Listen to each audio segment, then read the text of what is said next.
Hi, my name is Kevin Mack. I'm the head instructor of Krav Maga Nation. We have schools in Center City, Philadelphia, Bucks County, which is about 10 minutes outside of Philadelphia, and we have a few other locations opening up in the near future. This is a short little video. Most of my videos are me teaching techniques, sometimes a concept. This video is really just going to be common mistakes found in offensive front kick, or when people teach it and practice it. This is from experience of teaching. I'm not the most, I'm not bringing out secrets or knowledge nobody else has. I've taught hundreds of students. I'm able to kind of see the common mistakes people make. People are not as unique as they think they are. Like, everybody drops their hands sparring. Everybody punches. People do the same things over and over and over again. And sometimes I allow people to continue with mistakes. Sometimes you have to correct them because they're so fundamentally divergent from what you want happening with the kick. And one of them is with what we're going to deal with is offensive front kick. I want to focus on that because that's our go-to kick in Krav Maga. Everybody kind of calls it a groin kick, but it's an offensive front kick because your targets are not just the groin. It's your first target we teach you because the glutes and the hamstrings, your kick, is one of the most powerful strikes you have, and the groin is one of the weakest targets he has. He can go to the gym every single night, and he's never going to be able to build up that area. Imi himself had a little saying that it was a baby's arm is stronger than Muhammad Ali's testicles. So it doesn't really require much power to damage that part of the anatomy. But just like offensive front kick can kick the groin, it can also kick the shin, it can kick the knee, groin, stomach, chin. As Imi would say, you might not want to kick the chin. But Imi would say, when I was younger, I could kick the guy in the chin. Now that I'm older, I kick him in the groin, his chin comes down, then I kick him in the chin. Bring the target to yourself. So the kick is offensive. It has nothing to do with the target area. But the mechanics of the kick are the same as a knee. A knee and a kick are the same strikes. It's just a matter of distance and extending of the kick. And in Krav Maga, our offensive front kick is a snapping kick. Defensive front kick, when we want to create space, is a pushing kick. Everything is the same up until a certain point. The hip projects the knee comes up, and then the foot comes out if it's defensive and trying to push him away. Offensive is different. While defensive, I didn't want him here. Or he was coming into me and I wanted him farther away. It was the controlling of space. That's what defensive front kick's all about. Offensive front kick is about closing the distance, attacking. I've decided to attack this guy and to come close into him. It's why I don't like my students to kick and then bring it back.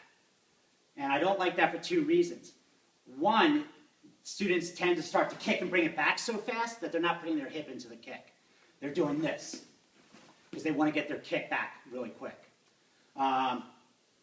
Plus, if I decide to close the distance and kick him, I want to continue closing the distance. That's basic red set. You come in, as that kick comes down, the other strikes are coming down, and then you come in. Why would I decide to close the distance, kick, come back, and then have to close the distance again? Of course, that could be a strategy. I could kick and then run away, so you can do that.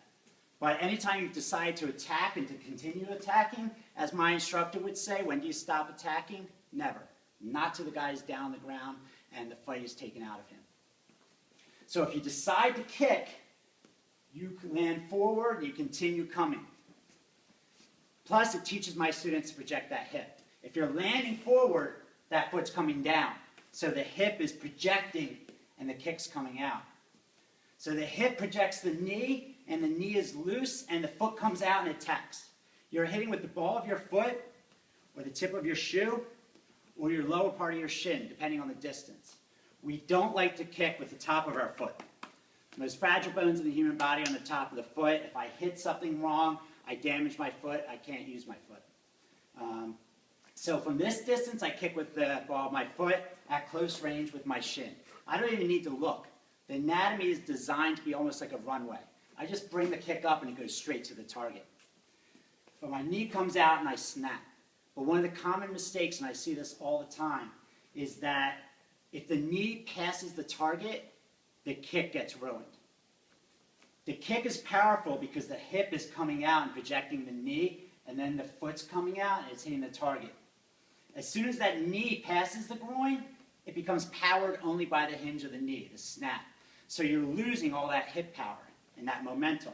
And people tend to do that. They tend to do this, you know, or they're punching and then they're kicking like that because they're bringing their knee up and they're only concentrating on making contact with their foot.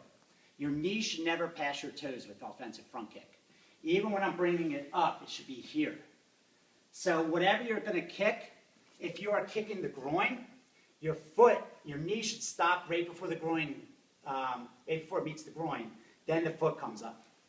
So the knee stops and then the toes come forward. All right? Even if it's the shin, comes forward.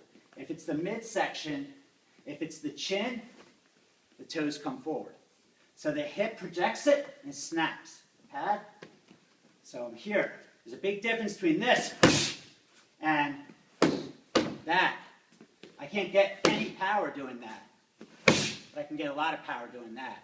My hands are up. My hip is projecting the knee, and the knee is just snapping the foot like a whip. My hands are coming up. Switch.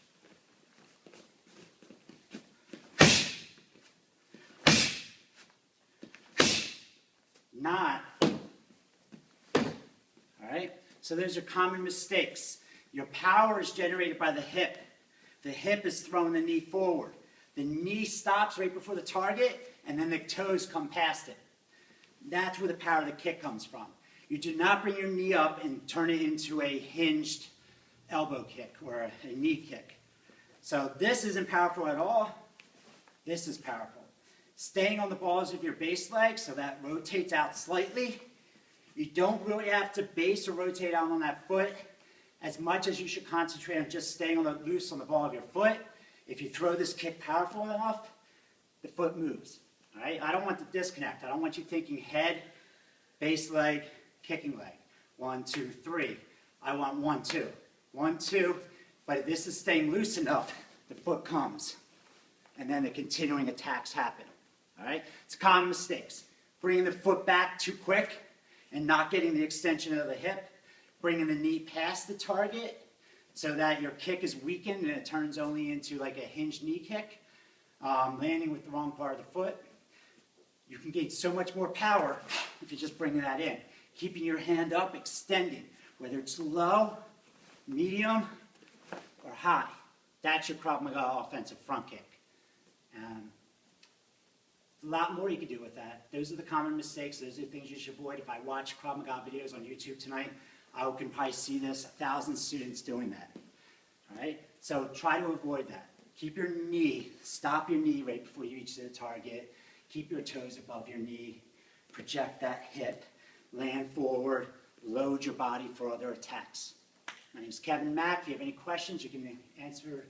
Just email me through our website, PhiladelphiaKravMaga.com. And we're in Philly, so come and visit us, and we can work through all this stuff together. Thanks.